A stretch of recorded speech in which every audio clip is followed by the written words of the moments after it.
Hello bachon, let's read the question. The question says two stones A and B dropped from the top of two different towers such that they travels 44.1 meters and 63.7 meters in last second of their motion respectively. Find the ratio of heights of the two towers from where the stones were dropped. ठीक है बच्चों. So यहाँ पे हमें distance निकालनी है, sorry उनकी height का रेशियो निकालना है. सो ये पहला टावर हो गया ए, यहाँ से ए स्टोन को नीचे की तरफ ड्रॉप किया गया है. ये टावर हो गया हमारा बी और इसको हमने नीचे की तरफ यहाँ से ड्रॉप किया है. तो दोनों ही कंडीशन के अंदर जो यू वेलोसिटी है, initial velocity u is equals to क्या होगी, जीरो होगी. ठीक है बच्चों. अब इसकी हाइट क्या मान लेते हैं हम, एच बी है इसकी हाइट और इसकी हाइट हमारी क्या है, एच ए. ठीक है बच्चों. सो हमें H A ratio H B find out करना है. सो इस क्वेश्चन को करने के लिए की कंसेप्ट. सो की कंसेप्ट. अब की कंसेप्ट के अंदर हम दो, देखो हमें दे रखा है कि जो लास्ट सेकंड के अंदर, ठीक है, the two different towers they travel, ठीक है, in last second. So last second के अंदर जो हमें डिस्टेंस हमें गिवन है, सो लास्ट सेकंड के अंदर यानी nth सेकंड के अंदर जो हमारी डिस्टेंस होती है S N is equals to, इसका फॉर्मूला होता है u प्लस, यहाँ पे क्या लग रहा है हमारा, जी लग रहा है, तो G by two into two N minus one. ठीक है बच्चों. अब देखो यहाँ पे जो डिस्टेंस है वो हमारा जी क्या लगेगा, माइनस का जी लगेगा. और डिस्प्लेसमेंट भी हमारा क्या है, नीचे की तरफ है, तो यहाँ पे वो डिस्प्लेसमेंट भी दोनों केस के अंदर क्या होगा, हमारा नेगेटिव होगा. ठीक है बच्चों. सो ये आ जाएगी और फिर हमारी जो हाइट होगी, ठीक है, S is equal to U T plus half G T square. So यहाँ पे ये फॉर्मूला लगाएंगे, H is equal to minus H is equal to minus half of G T square. ठीक है बच्चों. तो यहाँ से इन दोनों फॉर्मूलों को यूज करके हम इस क्वेश्चन को सोल्व करेंगे. ठीक है बच्चों. तो सबसे पहले फॉर ए, तो ए के लिए जो nth टाइम के अंदर जो डिस्टेंस है वो हमारी कितनी है, 44.1.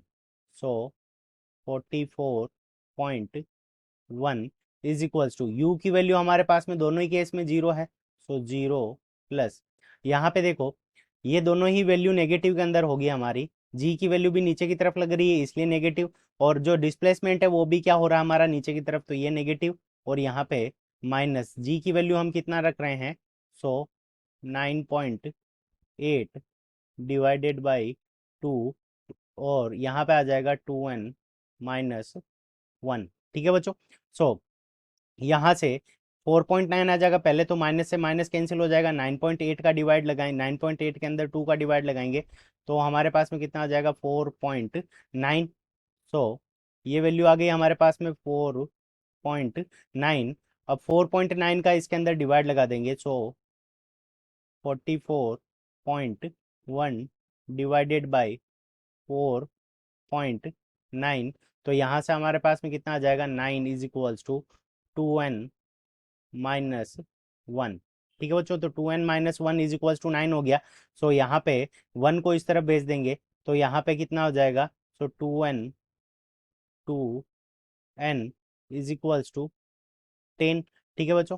सो यहाँ पे n की वैल्यू हमारे पास में कितनी आ जाएगी, n is equals to 10 divided by 2.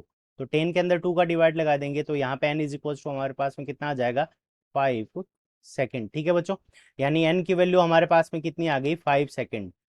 यानी इसको जो टाइम पीरियड लग रहा है नीचे पहुंचने में वो कितना है, n is equals to 5 second. अब इसी तरह से हम क्या करेंगे, b के लिए कैलकुलेट कर लेंगे. तो फॉर b, तो b के लिए हम कैलकुलेट करेंगे तो यही फॉर्मूला लगा देंगे. और यहाँ पे जो nth सेकंड के अंदर जो डिस्टेंस है वो हमारी कितनी है, 63.7 इज इक्वल्स टू, यहाँ पे ये भी माइनस का और माइनस हाफ ऑफ जी की वैल्यू 9.8 मल्टीप्लाइड बाई 2n-1. ठीक है बच्चों. यहाँ पे इसको कैंसिल कर देंगे तो ये पहले तो माइनस से माइनस कैंसिल हो जाएगा, इसका डिवाइड इसके अंदर लगा देंगे तो यहाँ पे हमारे पास में कितना आ जाएगा, 4.9. सो यहाँ पे हम लिख सकते हैं 2n-1 इज इक्वल्स टू, तो यहाँ पे 63.7 डिवाइडेड बाई 4.9. तो इसके अंदर हम डिवाइड लगाएंगे तो यहाँ पे वैल्यू हमारी कितनी आ जाएगी, 13 आ जाएगी। सो 2n-1 इज इक्वल्स टू 13 आ गया। इस 1 को इस तरफ भेज देंगे तो 2n इज इक्वल्स टू 14। ठीक है, 13 + 1 14। So n is equals to 14 divided by 2। So 14 के अंदर 2 का डिवाइड लगा देंगे तो यहाँ पे n इज इक्वल्स टू कितना आ जाएगा, 7 सेकेंड। यानी इसको टाइम पीरियड लगेगा सेकेंड केस के अंदर 7 सेकेंड का। ठीक है बच्चों, अब देखो एच ए यानी जो हाइट होगी वो हमारी कितनी, किससे रिप्रेजेंट कर देंगे, so minus H is equals to, u की वैल्यू 0 है तो ये माइनस एच।